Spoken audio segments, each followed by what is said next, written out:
On the 13th of December 2016, roughly 3 million Nigerians opened an app and found their money frozen.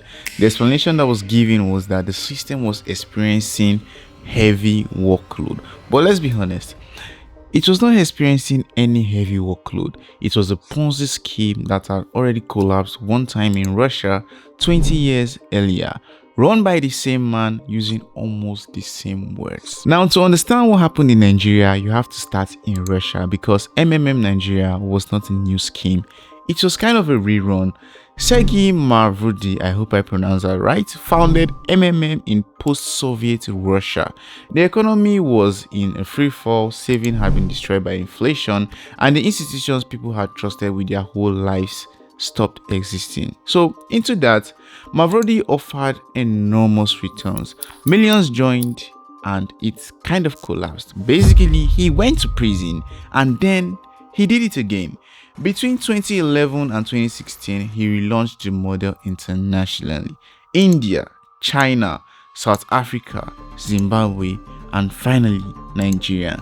Estimates of total participants across the scheme run into millions. Now, here's the detail I find genuinely remarkable, and is the reason this story is different from most fraud stories. Now, Mavrodi told people it was a Ponzi scheme, not a fine print. Like, openly, he was open about it. The framing was that was a social financial network, like a mutual aid fund. Participants weren't investing, they were providing help to help each other. Your money went directly to another member. Their money came from, newer members. That was not kind of like a hidden mechanism. It was an advertised mechanism. So this is not a story about people being deceived about the structure. It's kind of a story about people being told the structure and they decided to join anyways because they believe they'll be among the first ones who got out on time. Now, Nigeria launched in late 2015 and detonated through 2016, and the timing of that is not a coincidence because that's the part that people actually skip. Now, 2016 was Nigeria's first recession in decades. The naira was being devalued, inflation ran above 18%, which means that the money sitting in savings accounts was measurably shrinking. Like, you could actually see it, not metaphorically, like you could watch it happen month to month. And now you put a 30% monthly return in front of someone in that situation. Now you need to understand what that offer sounds like when the safe option is guaranteed loss. The people who joined were not stupid. They were not unusually greedy. Many of them were just making a rational feeling judgment in an environment where the option already looked bad. That's the environment these schemes actually hunt in, not ignorance. Now, desperation with a calculator, and the second engine was actually social. Now, basically, didn't advertise. It actually spread through WhatsApp groups, through churches, families, neighbors and co. The person who recruited you was not a stranger with a pitch. It was your cousin who had already been paid and showed you the receipt. And that's the hardest thing in the world to argue with. Skepticism is kind of easy when the source is a stranger, you understand? It's almost impossible when the evidence is your sister's new Android phone or new iPhone. Now, basically, the Central Bank of Nigeria warned publicly that these were unregulated wonder banks and told people to stay away. Even the SEC actually warned to. It changed very little. The government's warning is just an abstraction. Your cousin's withdrawal is a fact you can hold, and that's where the issue is. Now, Ponzi schemes don't collapse because they were discovered. They collapse because of simple arithmetic. Every payout requires new money, which means the scheme must grow continuously, and not just grow, they have to grow faster because each round of payout is larger than the last. The moment recruitment slows, the whole thing becomes insolvent instantly, not gradually. Instantly. By December 2016, recruitment had slowed down drastically, and December is precisely the wrong month for that because December is when people want to withdraw. That's when the whole Christmas, frenzy is there. You also have school fees in January, weddings, travel, and all of that. Now, on the 13th, MMM kind of froze all withdrawals.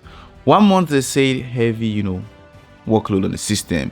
The Nigerian Deposit Insurance Corporation later estimated that around 3 million Nigerians lost approximately 18 billion naira.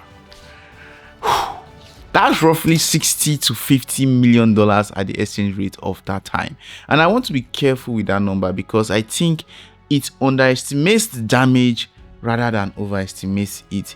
18 billion naira spread across 3 million people averages out to a figure that sounds survivable, but it wasn't, because the losses went spread evenly and it wasn't even spare money. Now, basically, people had put in school fees, wedding funds, rent, money borrowed specifically just to invest. Now, the average arithmetic is that the individual cases were ruined.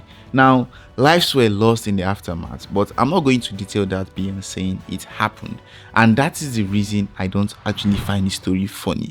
Now, the scheme restarted in January of 2017 with new rules. Old money will be paid out in percentages of new money coming in, which is simply the Ponzi mechanism stated openly one more time. Now, by mid-2017, it had gone into a semi-pause again, and Mavrodi actually died in 2018. Now, here's the part that makes this a current story instead of a history lesson.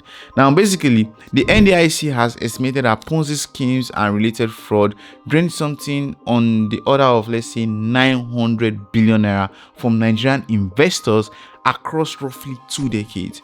MMM is one entry on that list, a large one, and not the only one. We all know of Rackstelly, and the pattern repeats itself with almost no variation. A scheme offers returns that are impossible. It spreads through a trust network rather than advertising. It launches into an economic squeeze where the safe option feels like, a guaranteed loss. It pays early participants reliably, which manufactures the testimony that recruits the next wave. Then recruitment slows, withdrawals freezes, and the announcement blames a technical problem. Basically, only the branding changes. Newer versions now add crypto, which does one useful thing for the operator. It makes the money harder to trace, and it gives the scheme a technological alibi. Now, the mechanism underneath is identical to the 1990s Moscow, so the diagnostic is very simple, and it's the only one you need.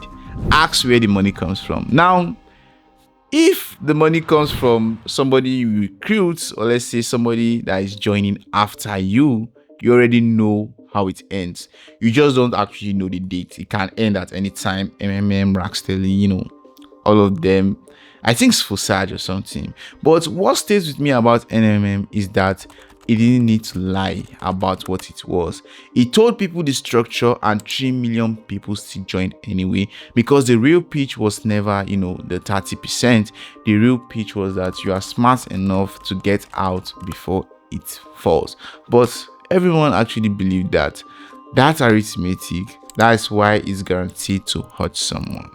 If you like this video, like, comment, and subscribe for more videos like this. I'll see you in the next one.